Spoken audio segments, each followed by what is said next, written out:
नमस्कार दोस्तों, स्वागत है आप सभी का एक नई वीडियो में। मैं आपका दोस्त और होस्ट प्रतीक कौशिक स्वागत करता हूं आप सभी का एक बार फिर से हमारे इस YouTube चैनल पर। ठीक है, तो जिन लोगों को जानकारी नहीं है उनकी जानकारी के लिए मैं सबसे पहले बता दूं कि गाजियाबाद सिद्धार्थ विहार में एक योजना आई है। उत्तर प्रदेश सरकार की ये योजना है जिसमें जो प्राइवेट बिल्डर्स होते हैं वो उस अपनी प्राइवेट सोसाइटी जो भी वो बनाते हैं उसके अंदर ईडब्ल्यूएस और एलआईजी फ्लैट्स की स्कीम वो लेकर आते हैं, ताकि जो लोग अफोर्ड नहीं कर पाते इनके जो महंगे वाले जो प्रोजेक्ट्स होते हैं, महंगे फ्लैट्स होते हैं, ताकि उनको भी घर मिल सके। उसके लिए ये अफोर्डेबल कैटेगरी में फ्लैट्स लॉन्च किए जाते हैं, जो कि यूपी की टाउनशिप पॉलिसी की गाइडलाइंस को फॉलो करते हुए लॉन्च किए जाते हैं। ठीक है, और ये जो फ्लैट्स आते हैं ये लक्की ड्रॉ के थ्रू अलॉट किए जाते हैं। तो इसके पहले जो अभी रिसेंटली जो स्कीम क्लोज हुई है वो थी प्रतीक ग्रुप। प्रतीक ग्रुप का नाम आपने सुना होगा। प्रतीक ओरेलिया के नाम से उनकी एक स्कीम आई थी जो कि अभी क्लोज हो चुकी है। 18 नवंबर उसके फॉर्म सबमिट करने की लास्ट डेट थी। ठीक है, तो अब जो करंट में स्कीम आई हुई है वो है एसजी शिखर हाइट प्रोजेक्ट का नाम है। लोकेशन है सिद्धार्थ विहार गाजियाबाद में। इस पर एक स्कीम, इसमें भी एक स्कीम आई हुई है ईडब्ल्यूएस और एलआईजी कैटेगरी के फ्लैट्स के लिए। ठीक है, जिसके ऊपर हमने एक प्रॉपर डिटेल्ड वीडियो बनाया हुआ है। ये इस स्कीम का ब्रोशर है। ये हमने आपको पहले भी बताया था कि ये स्कीम का ब्रोशर है। इसमें जो भी ओवरऑल मोटी मोटी जानकारी जो है इस ब्रोशर में इन्होंने मेंशन की है। ये इन्होंने अपना कॉन्टैक्ट नंबर दिया है। अगर कोई क्वेरी वगैरह हो तो आप इस नंबर पर कॉल करके डायरेक्ट जो एसजी ग्रुप के रिप्रेजेंटेटिव है उनसे बात कर सकते हैं। ठीक है, ईडब्ल्यूएस कैटेगरी जो है उसका जो फ्लैट की कॉस्ट है वो है 7,25,000 रुपये और एलआईजी की कॉस्ट है 14,61,000 रुपये। जब आप अप्लाई करोगे तो आपको इसमें पे करना है रजिस्ट्रेशन अमाउंट। ठीक है, ये आप रजिस्ट्रेशन अमाउंट देख रहे हैं, ये ईडब्ल्यूएस कैटेगरी के लिए इतना है। जनरल कैटेगरी वाले पे करेंगे 72,500 रुपये। रिजर्व कैटेगरी वालों के लिए पे करना है 36,250 रुपये, अगर आप ईडब्ल्यूएस कैटेगरी के लिए अप्लाई करते हैं तो। अब ये कैसे डिसाइड करेंगे कि ईडब्ल्यूएस के लिए अप्लाई करें कि एलआईजी के लिए अप्लाई करें, तो वो भी मैं अभी आपको बताता हूँ। ठीक है, तो ईडब्ल्यूएस के लिए अगर अप्लाई करने हैं तो अगर SC ST OBC कैटेगरी से बिलोंग करते हैं तो आपको 36,250 रुपये रजिस्ट्रेशन अमाउंट पे करना है, यानी 5%। और जनरल कैटेगरी से है तो 10% पे करना है फ्लैट की कॉस्ट का, यानी 72,500 रुपये। अगर LIG कैटेगरी फ्लैट के लिए अप्लाई आप कर रहे हैं जो कि 14,61,000 रुपये का पड़ेगा। रिजर्व कैटेगरी वाले पे करेंगे 5% अमाउंट रजिस्ट्रेशन अमाउंट जो कि 73,050 रुपये है। और जनरल कैटेगरी वाले 10% 1,46,100 रुपये पे करेंगे। पे जो ये करना है डीडी के फॉर्म में। ठीक है, बैंक से डीडी बनवाना है। किसके नाम पे बनवाना है वो भी मैं आपको अभी आगे बताऊंगा। पहले मैं आपको बताता हूँ ईडब्ल्यूएस के लिए कौन अप्लाई करेंगे और एलआईजी के लिए कौन अप्लाई करेंगे। तो ईडब्ल्यूएस के लिए अप्लाई वो करेंगे जिनकी सालाना इनकम 3 लाख रुपए से कम है।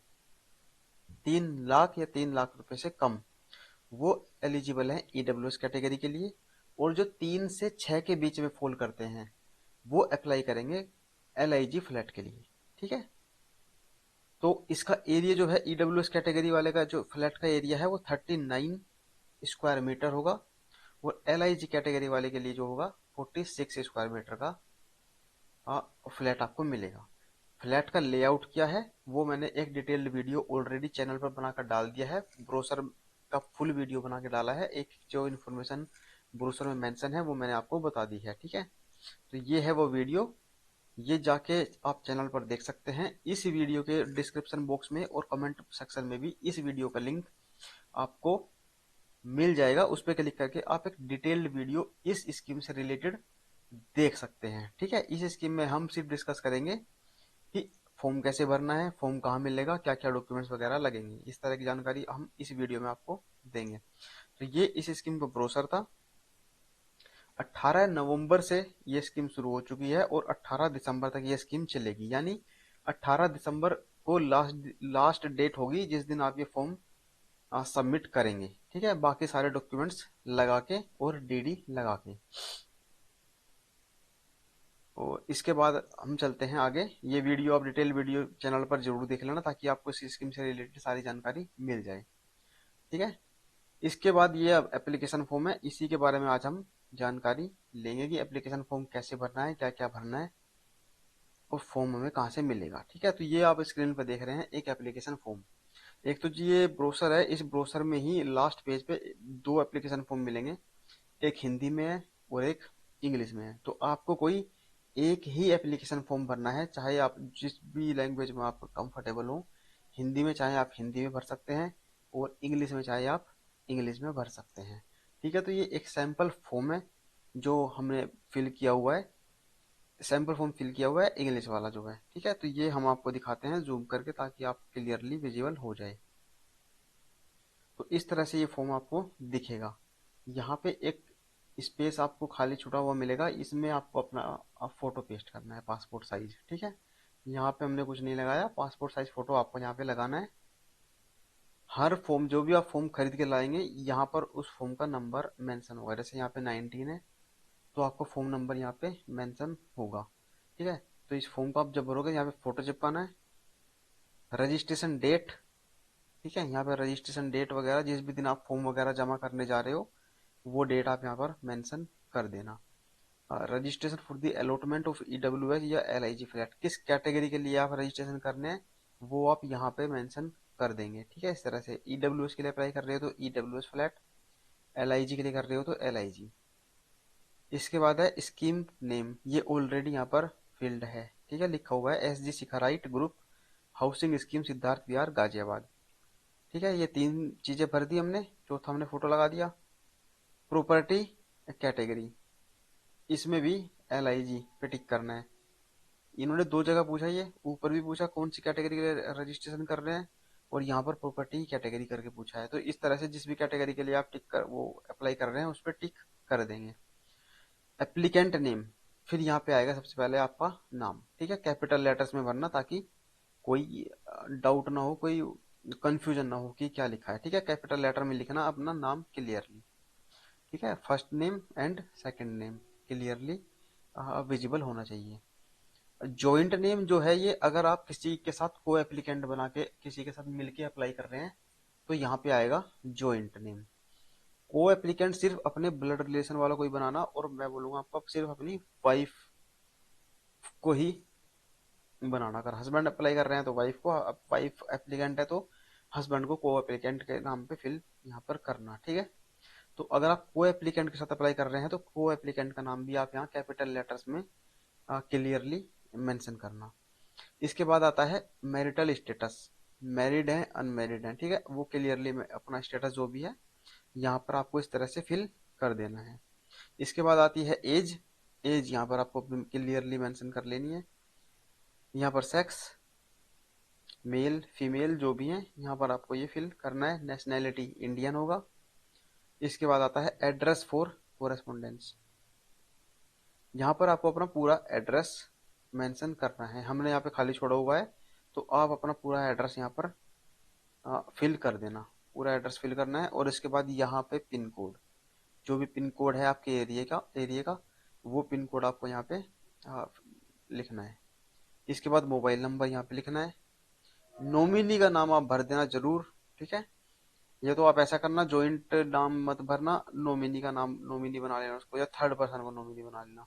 अगर आप जॉइंट को एप्लीकेंट बना रहे हैं तो नॉमिनी किसी और को बना लेना। फिर अदरवाइज मान लो हस्बैंड अप्लाई कर रहे हैं तो वाइफ को नॉमिनी बना लेना, और वाइफ अप्लाई कर रही है एप्लीकेंट बन के तो फिर हस्बैंड को नॉमिनी बना देना, या फिर मदर फादर ब्रदर सिस्टर को भी हम बना सकते हैं ना, इसमें कोई इश्यू नहीं है।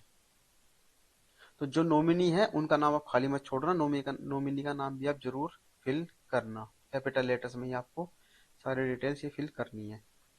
कैपिटल लेटर्स में इसलिए ताकि वो उसमें कोई कंफ्यूजन नहीं होता कि ये क्या लिखा हुआ है। कोटा कोड, इसके लिए हम जाएंगे जो ब्रोशर है, ब्रोशर में सारी कोड्स की लिस्ट दी हुई है। जिस भी कोटा का हम रिजर्वेशन का बेनिफिट उठा रहे हैं उसका कोड हमें यहाँ पे मेंशन करना है। ठीक है, जो ब्रोशर आप खरीद के लाएंगे उसमें पॉइंट नंबर 9 में आपको ये कोर्स की लिस्ट सारी मिल जाएगी। वहां से देख के जिस भी कैटेगरी में आप फॉल करते हैं उसका यहाँ पे आप फिल आप कर देना कोड। इसके बाद आता है ऑक्यूपेशन कोड, कि आप करते क्या हैं, जॉब करते हैं, नौकरी करते हैं, बिजनेस करते हैं, या सेल्फ एम्प्लॉयड हैं, या क्या करते हैं, उसकी भी एक लिस्ट दी गई है ब्रोशर के अंदर, डिटेल्ड लिस्ट दी गई है, हर टाइप का ऑक्यूपेशन लगभग उसमें कवर किया गया है। उसमें से जो भी आप करते हैं उसमें से अपना कोड देख के यहाँ पर आप फिल कर देना इस तरह से। Details of registration amount deposited, ठीक है, ये सारी डिटेल्स हमने पर्सनल डिटेल्स जो थी वो सारी फिल कर दी। इसके बाद आता है details of the registration amount deposited. Registration amount जो हमें पे करना है, जनरल कैटेगरी वालों को 10% जो पे करना है उसकी डिटेल्स। तो अमाउंट आपको फिल करनी है। मान लो आप LIG के लिए अप्लाई कर रहे हैं तो 1,46,100 रुपये आपको यहाँ पे मेंशन करना है। जो ड्राफ्ट बनेगा, DD जो आप बैंक से बनवाओगे उसका DD का जो नंबर होगा वो यहाँ पे मेंशन करोगे आप। किस डेट को बनवाया है ना, जो भी डेट उसके ऊपर लिखी हुई हो DD के ऊपर वो आप यहाँ लिख देंगे। फेवरिंग, किसके नाम पे बनवाया है, ठीक है। तो ये जो फेवरिंग है यहाँ पे आपको क्या बनना है, इसी एप्लीकेशन फॉर्म में सबसे नीचे आपको मिलेगा Parijee Infratech private Limited, in favour of Parijee Infratech private Limited, ठीक है। ये नाम सेम आपको यहाँ पे फिल कर देना, फेवरिंग पैरिजी इंफ्राटेक प्राइवेट लिमिटेड। थोड़ा छोटा कर लेना साइज, ताकि एक ही लाइन में पूरा पूरा नाम ये आ जाए, ठीक है। तो ये आप कहाँ से देखेंगे, इसके नीचे से, इसी फॉर्म के सबसे नीचे वाले इस पैराग्राफ में देख सकते हैं, पैरिजी इंफ्राटेक प्राइवेट लिमिटेड। फिर है Parijee Infratech private Limited drawn on bank and branch, किस बैंक से बनवाया है और किस ब्रांच से बनवाया है, ठीक है, वो मेंशन कर देना इस तरह से। तो यहाँ तक की डिटेल्स फिल हो गई, details of registration amount deposited. इसके बाद आते हैं डॉक्यूमेंट्स। डॉक्यूमेंट्स क्या क्या हमें इसके साथ अटैच करने हैं, साथ में जो हमें लगाने हैं, ठीक है। तो एनक्लोजर्स में जो फॉर्म के साथ में आप सबमिट करोगे वो है सबसे पहले income certificate. Income certificate mandatory है, ठीक है। कोई और प्रूफ इसमें नहीं एक्सेप्ट होगा, ना ITR वगैरह कुछ नहीं, ठीक है। वो इन्होंने क्लियर भी किया हुआ है। दूसरी स्कीम्स में भी ऐसा कुछ हो चुका है कि इनकम सर्टिफिकेट ही वो मांगते हैं, तो आप इनकम सर्टिफिकेट ही अपना बनवाना, ठीक है। किसी और डॉक्यूमेंट के भरोसे मत बैठना कि हम कुछ और लगा देंगे, ITR लगा देंगे, फॉर्म 16 लगा देंगे, सैलरी स्लिप लगा देंगे, ऐसा कुछ और डॉक्यूमेंट के भरोसे मत रहना। इनकम सर्टिफिकेट ही इनकम सर्टिफिकेट ही आप बनवा लेना। तो एक डॉक्यूमेंट आपका सबसे पहले लगेगा इनकम सर्टिफिकेट। दूसरा है रजिस्ट्रेशन अमाउंट यानी DD। ये कोई डॉक्यूमेंट नहीं है, ये तो आप रजिस्ट्रेशन अमाउंट जो पे करोगे उसका DD आपको बैंक से बनवाना है, ठीक है। दूसरी चीज हो गई ये। तीसरा है आपका कॉपी ऑफ पैन कार्ड। जो कॉपी ऑफ पैन कार्ड होगी उसको सेल्फ अटेस्ट कर देना, है ना, साइन कर देना उसकी कॉपी पे, और उसको उसको साथ में लगाना। Copy of Aadhaar card, Aadhaar card की भी जो फोटो कॉपी करोगे उस पे साइन कर देना। आधार कार्ड के ऊपर नहीं करना, जो खाली जो बाकी जो ब्लैंक स्पेस होता है उसमें साइन कर देना, अटेस्ट कर देना, मतलब कहने का ये है। पैन कार्ड हो गया, आधार कार्ड हो गया, इनकम सर्टिफिकेट हो गया, तीन तो ये डॉक्यूमेंट्स हो गए, और एक DD हो गया, रजिस्ट्रेशन अमाउंट जो आप पे कर रहे हैं जिस भी कैटेगरी के फ्लैट के लिए आप अप्लाई कर रहे हैं। इसके बाद आता है ये पांचवा, कास्ट कैटेगरी है कोटा सर्टिफिकेट, ठीक है। अगर आप किसी रिजर्वेशन का बेनिफिट उठा रहे हैं तो जिस भी रेस्पेक्टिव कैटेगरी के रिजर्वेशन का आप बेनिफिट उठा रहे हैं उसका रिलेवेंट जो भी सर्टिफिकेट होगा होना ही चाहिए आपके पास। अगर आप किसी भी रिजर्वेशन का आप लाभ या बेनिफिट उठा रहे हैं, विदाउट सर्टिफिकेट आप उसका अप्लाई वो मेंशन मत करना, सर्टिफिकेट आपको देना पड़ेगा, मैंडेटरी है। तो जिस भी कैटेगरी का बेनिफिट आप उठा रहे हैं उसके कैटेगरी का सर्टिफिकेट आपको यहाँ पे लगाना है।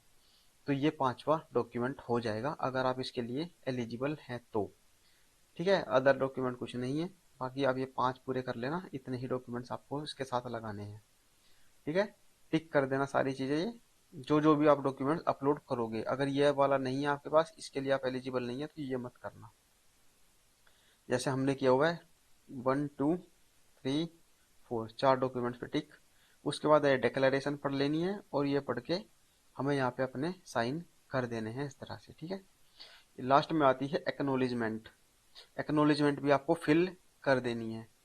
ये आपकी ये जो एक्नोलेजमेंट की जो स्लिप है ये यहाँ से आपको और रिसीविंग के तौर पे मिल जाएगी वापस। तो रिसीव्ड एप्लीकेशन फॉर्म नंबर, जो ये जब आप ये एक्नोलेजमेंट फिल करोगे तो इसको पहले से मत फिल करना, आप इसको वहीं पे जाके फिल कर लेना। जैसे रजिस्ट्रेशन फॉर्म नंबर आप मत फिल करना, एक बार उनसे पूछ लेना कि जो कॉर्नर पे लिखा है यही रजिस्ट्रेशन फॉर्म नंबर है या कुछ और है, ठीक है। तो जहां तक उम्मीद है यही होगा, लेकिन आप फिर भी एक बार वहां जब जाओगे तो वहीं पे जब आप जमा करोगे तो फटाफट उनसे पूछ के वहीं पे फिल कर देना, ठीक है, इसमें कोई ज्यादा टाइम नहीं लगेगा। तो यहाँ पे एप्लीकेशन फॉर्म नंबर भरना है, in the name of applicant name जो है, जो आपने यहाँ पे दिया था भरा था, सेम नाम आपको यहाँ पे भर देना है जिसके नाम से फॉर्म भर रहे हैं, applicant name, name of the applicant. ठीक है, इस एक्नोलिजमेंट में आपको को एप्लीकेंट का नाम नहीं भरना है। अगर आपने को एप्लीकेंट का भी नाम फिल किया है यहाँ पे जॉइंट नेम में, तो यहाँ पे आपको वो मेंशन नहीं करना है, यहाँ पे सिर्फ एप्लीकेंट का नाम फिल करना है। Along with registration amount of rupees, जितने का भी आपने डीडी बनवाया है, जितना भी आप रजिस्ट्रेशन अमाउंट पे कर रहे हैं, वो यहाँ पर फिल कर देंगे अमाउंट। बैंक ड्राफ्ट या पे ऑर्डर नंबर, तो पे ऑर्डर तो आपने बनवाया नहीं है, बैंक ड्राफ्ट बनवाया है, तो इसको काट देना, bank draft number, draft DD जो बनेगा, ड्राफ्ट नंबर यहाँ पर मेंशन कर देना, ड्राफ्ट में लिखा होगा, किस डेट को बनाया वो यहाँ पे मेंशन कर देना। Drone in the favour of पेरिजी Infratech private limited attached. ठीक है, इस तरह से आपको ये पूरा फॉर्म फिल कर देना है, और ये एक्नोलिजमेंट जो है वो रिसीव कर देंगे, रिसीवर साइन स्टाम्प जो भी लगाएंगे अपना, वो लगा के आपको ये एक्नोलिजमेंट दे देंगे। और ये जो ऊपर का पार्ट है फॉर्म का, ये अपने पास रख लेंगे, अपने पास सबमिट कर लेंगे। ठीक है, तो ये है फॉर्म भरने का तरीका, इस तरह से आपको फॉर्म भरना है। इसके बाद आपको मिलेगा उसमें दूसरी लैंग्वेज में मिलेगा, हिंदी में भी मिलेगा फॉर्म। तो आपको, आपकी मर्जी है, आप हिंदी में भरो चाहे इंग्लिश में भरो, एक ही फॉर्म भरना है, या तो इंग्लिश में भरना है या हिंदी में, दोनों मत भरना, दोनों भरने की जरूरत नहीं है। ठीक है, तो इसमें भी सेम है, यहाँ पे आप अपना फोटो लगाओगे, पंजीकरण की तारीख, डेट डालेंगे, किस कैटेगरी के लिए रजिस्ट्रेशन कर रहे हैं वो यहाँ पे मेंशन करेंगे। ऐसे लिख देना जैसे इसमें लिखा है EWS, अगर आप EWS के लिए अप्लाई कर रहे हैं तो इसी सेम कॉपी करके यहाँ पे लिख देना आप। LIG को भी इसी तरह लिखना, LIG। योजना का नाम पहले से ही फिल है यहाँ पे। संपत्ति श्रेणी जो लागू हो उस पर टिक करें, वो टिक कर देना। यहाँ पर फिर से वही आवेदक का नाम जो अप्लाई कर रहे हैं, को एप्लीकेंट अगर कोई है उनका नाम, वैवाहिक स्थिति, अविवाहित हैं या विवाहित हैं, उम्र, लिंग, राष्ट्रीयता, ये आप फिल कर लेंगे, उम्र भर देना। लिंग में पुरुष, स्त्रीलिंग, स्त्री जो भी हैं वो फिल कर देना। आ, राष्ट्रीयता भारतीयता, भारतीय। आ, पत्राचार के लिए पता, ठीक है, यहाँ पे अपना एड्रेस फिल कर देना, पिन कोड, मोबाइल नंबर, और नामांकित व्यक्ति का नाम यानी नॉमिनी, नॉमिनी का नाम जरूर भरना आप यहाँ पे। एक ही चीज आपको छोड़नी है, अगर आप को एप्लीकेंट नहीं भरते हैं तो को एप्लीकेंट को ब्लैंक छोड़ना है। ठीक है, इसके बाद नॉमिनी का नाम हो जाएगा। कोटा कोड आप ब्रोशर में देख के भरेंगे, कौन से कोटा की कैटेगरी में आप फॉल कर रहे हैं वो फिल कर देंगे, कोड, रेस्पेक्टिव कोड जो भी है। व्यवसाय कोड जो भी आप करते हैं, इसकी भी लिस्ट ब्रोशर में दी गई है, उससे देख के आप फिल करेंगे। ये फिर रजिस्ट्रेशन अमाउंट का डिटेल्स है, कितनी धनराशि जमा करी है आपने, डीडी संख्या, डीडी जो बनवाया बैंक से उसका नंबर, डेट, ठीक है, के पक्ष में। तो ये यहाँ पे क्या भरना है, जो सबसे नीचे लिखा था इंफ्राटेक प्राइवेट लिमिटेड, तो जो आप यहाँ हिंदी वाले में लिखेंगे तो ये हिंदी में मत लिखना किसके पक्ष में है, ये आप इंग्लिश में ही फिल कर देना। आप पेरिजी इंफ्राटेक प्राइवेट लिमिटेड, ठीक है, इंग्लिश वाले साइड से देख लेना क्या लिखा है, वो सेम ही यहाँ पे भर देना। यहाँ पे बैंक और शाखा जहाँ से आपने डीडी बनवाया है। बाकी फिर ये जो डॉक्यूमेंट्स है, जो भी आप लेके जिस जो जो भी डॉक्यूमेंट्स आप इसके साथ अटैच कर रहे हैं उस पर टिक कर देना। ठीक है, यहाँ पर साइन कर देना अपने जो भी ओरिजिनल साइन आपके हैं। इसके बाद यहाँ पे आती है ये प्राप्ति, ये रिसीट आपको ही मिलेगी कि आपने फॉर्म जमा कर दिया है, रिसीविंग एक तरह से होगी। ये भर देना अपना प्रपत्र संख्या, फॉर्म संख्या जो भी है वहीं पे पूछ के उनसे किसके नाम पर है, जिसने अप्लाई किया है उसका नाम, पंजीकरण धनराशि कितनी जमा करी है वो जमा कर देना, वो लिख देना, और डीडी नंबर लिख देना, किस डेट को आप फॉर्म जमा कर रहे हैं, मतलब डीडी बनाए वो लिख देना यहाँ पे। और यहाँ पर वो खुद करेंगे अपने साइन, और अपना स्टाम्प वगैरह जो भी मोहर वगैरह वो लगाएंगे, वो लगा के आपको ये रिसीविंग दे देंगे। तो इस तरह से ये फॉर्म आपको फिल करना है। ठीक है, तो ये हिंदी में फॉर्म है और इंग्लिश में ये फॉर्म दिया गया है, तो जिसमें भी आप कंफर्टेबल हो वही वाला फॉर्म आप भर के जमा कर सकते हैं। ठीक है, तो ये आज हम फॉर्म का ये बताना भूल गया मैं आपको, फॉर्म कहाँ मिलेगा। ठीक है, तो फॉर्म कैसे भरना है इसका आइडिया आपको लग गया है क्लियरली। क्या क्या डॉक्यूमेंट्स लगने हैं वो भी फॉर्म, एप्लीकेशन फॉर्म पे लिखे ही हुए हैं। जो जो भी डॉक्यूमेंट्स आप जमा करोगे वो उस वाले डॉक्यूमेंट्स पे आपको टिक कर देना है। फॉर्म कहाँ मिलेगा? फॉर्म मिलेगा आपको वसुंधरा में, सेक्टर 9 में। एड्रेस है ये।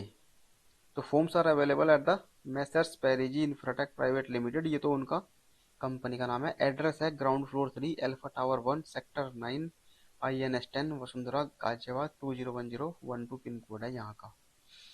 तो सेक्टर 9 वसुंधरा में आपको ये फॉर्म मिलेगा। सेक्टर 9 में है अल्फा टावर 1, उसके अंदर ये इनका ऑफिस है। ग्राउंड फ्लोर पे ये ऑफिस है। जाओगे तो वहाँ पे इसी टावर के अंदर एक यूनियन बैंक है सेक्टर 9 में। तो उसी के बगल में ही ये जो यहाँ से फॉर्म मिलेगा, मैसेज पैरेजी इनका ऑफिस बना हुआ है। छोटा सा ऑफिस है अंदर, जहाँ लिफ्ट लगी हुई है ऊपर जाने के लिए, उसी के बगल में ये ऑफिस इनका है। ठीक है, तो यहाँ से जाके आप फॉर्म खरीद सकते हैं, और यहीं से फॉर्म खरीदना है और यहीं फॉर्म आपको ये फिल करके जमा कर देना है। ठीक है, ऐसा नहीं है कि आपको सेम डे ही जमा करना है फॉर्म। फॉर्म आप खरीद के ले आना, फिर आपको इसको सारे डॉक्यूमेंट्स कंप्लीट करके DD बनवा के फिर किसी भी दिन जाके लास्ट डेट से पहले पहले जमा कर देना। फॉर्म लेने का जो टाइम है वहाँ पे 11 से 4:30 बजे का टाइम है। तो इसी टाइमिंग के बीच में आप वहाँ पर जाना, फॉर्म लेने भी और फॉर्म जमा करने भी। वर्किंग डेज में जाना, संडे वनडे को मत जाना। 18 नवंबर से ये स्कीम शुरू हो चुकी है, 18 दिसंबर तक ये स्कीम कंटिन्यू रहेगी। ये जो SG ग्रुप है, SG ग्रुप ने इस एरिया में काफी सारे प्रोजेक्ट्स बनाए हुए हैं। वसुंधरा, वैशाली, इंदिरापुरम, जो ये एरिया है, सिद्धार्थ विहार, यहाँ पे इनके काफी प्रोजेक्ट्स हैं। रेजिडेंशियल प्रोजेक्ट्स भी हैं और कॉमर्शियल भी हैं। ठीक है, तो प्रोजेक्ट्स काफी अच्छे, सारे प्रोजेक्ट्स इनके काफी अच्छे हैं। और जो ये वाला प्रोजेक्ट जो इन्होंने निकाला है, SG शिखर हाइट सिद्धार्थ विहार में जो ये है, इसमें जिसमें ये EWS और LIG के लिए स्कीम निकाली हुई है, इसमें भी इसका जो स्ट्रक्चर है, बिल्डिंग का स्ट्रक्चर जो है खड़ा हो चुका है, ऑलरेडी खड़ा हुआ है। और बिल्डिंग है 24 मंजिला की, यानी स्टिल्ट प्लस 24 फ्लोर्स उसके अंदर बनेंगे। एक फ्लोर पे 6 फ्लैट है और टोटल फ्लैट्स है 144। 72 फ्लैट्स है EWS और 72 है LIG। 72 दोनों फ्लैट्स बने हुए हैं। ठीक है, तो जल्दी ही हम उस लोकेशन का भी वीडियो बनाएंगे जहाँ पे ये लोकेटेड है, सिद्धार्थ विहार में। तो अभी ये स्कीम जो चल रही है यूपी टाउनशिप के अंडर में, ये पॉलिसी के अंडर में ये हाउसिंग स्कीम आई हुई है, जो कि इतने सस्ते रेट में आपको ये फ्लैट्स इस लोकेशन में मिल रहे हैं। अदरवाइज इस लोकेशन में इस रेट में कुछ नहीं मिलेगा। ठीक है, इस तरह की सोसाइटी में, वो भी SG शिखा राइट, जहाँ पे इतनी सारी फैसिलिटीज आपको अवेलेबल हो जाती हैं। बाकी सारी डिटेल जो है इससे रिलेटेड हम साइट पे जाएंगे, देखेंगे कि कैसा काम चल रहा है, कितना बन चुका है, कहाँ पे ये लोकेशन लाई करती है, NH24 से कितनी दूर है, और क्या काम का अपडेट है, कि कितना वहाँ पे काम हो चुका है। वैसे इन्होंने बोला है कि पोजीशन विद इन 6 मंथ हो जाएगा। स्ट्रक्चरल वर्क कंप्लीट हो चुका है, फिनिशिंग वर्क चल रहा है।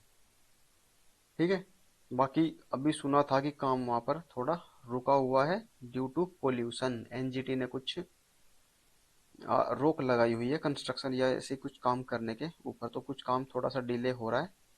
लेकिन फिर भी 6 महीने में तो कंप्लीट हो ही जाएगा, क्योंकि स्ट्रक्चर तो बिल्कुल रेडी है, जस्ट फिनिशिंग का वर्क रह गया है। ठीक है, तो सरकारी योजना से सरकारी योजना से कोई भी इंफॉर्मेशन पाने के लिए टाइम टू टाइम जो भी स्कीम्स आती हैं गवर्नमेंट की, वो आप तक उस टाइम से पहुंच जाए, उसके लिए आप हमारे चैनल को सब्सक्राइब करना बिल्कुल ना भूलें और बेल आइकन भी जरूर दबा दें।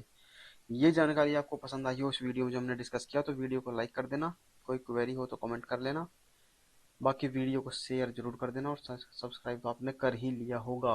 वैसे आपकी जानकारी के लिए बता दूं, जो 90% लोग हैं जो वीडियोस को देखते हैं हमारे चैनल पर, उन्होंने चैनल को सब्सक्राइब नहीं किया हुआ। तो आप चैनल को सब्सक्राइब कर लेंगे तो आपसे कोई जो फ्यूचर में भी कोई स्कीम आएगी तो वो भी आपसे मिस नहीं होगी। हम जितनी भी स्कीम्स आती है गवर्नमेंट की, वो सारी की सारी कवर करते हैं, जाके फ्लैट्स भी दिखाते हैं साइट पे, पूरी कोशिश करते हैं आपको घर बैठे सारी इन्फॉर्मेशन और जो साइट लोकेशन होती है वो विजिट भी हम आपको करा दें। ठीक है, तो मिलते हैं अगले वीडियो में। बाकी इससे रिलेटेड, इसकी स्कीम से रिलेटेड जो डिटेल्ड वीडियो हमने जो बनाया हुआ है पहले, ये वाला वीडियो भी, इसका लिंक भी कमेंट सेक्शन में मिल जाएगा, ये वीडियो भी आप जरूर देखना। ठीक है, तो मिलते हैं अगले वीडियो में। Thank you so much.